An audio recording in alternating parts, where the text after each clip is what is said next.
JJ, did you see any differences between kind of the defense that you played first half and you get to the 9-point lead before they make that run, and then the second half and just the shots Orlando was able to get? Yeah, we had a really good intention to start the game. We tried to clean some things up in film today. We still got to clean some things up with some of our execution of coverages.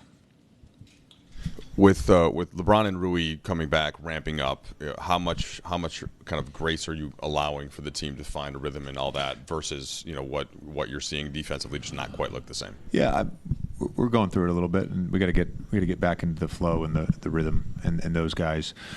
I think it's not just them getting back into their flow, but it's the group and how the group functions. JJ, I know you just mentioned the group, but on an individual level, when we talk about players getting into rhythm and shaking off the rust, I think mostly we talk about them on offense. LeBron had been such like an anchor for you guys defensively. Yeah. Is there rust on that side of the ball too? From him? Is it the same activity level, the same talk as he's tried to kind of get back? Nobody was good against Chicago. He was much better tonight.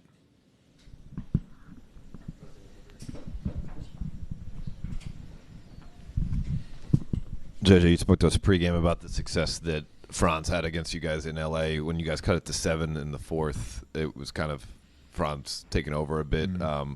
Was that, obviously his talent, or was there anything defensively that you would have liked to see there? Yeah, not letting him get to his right hand would be one. And I think overall, as the game wore on, we have a phrase, redding up or red up when we switch, and we were very much passive when we switched onto the ball. Banchero hit a 3 on that, and when you don't red up against a guy like Wagner, he's now got a step into your airspace with thrust and momentum, and he's hard to stop. We've talked about you've talked about grace, and you even talked about the bad defensive habits pregame that developed.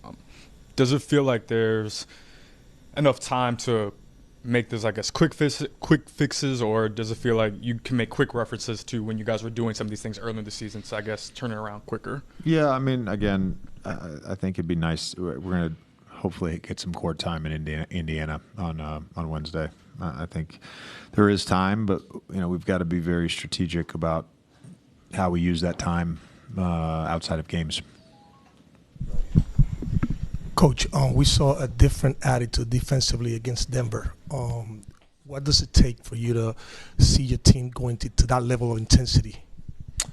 It wasn't just against Denver. We had it for about 25 games. We can get back there. There's, I think a couple guys maybe from the schedule and being in and out of the lineup, and a couple guys being injured, I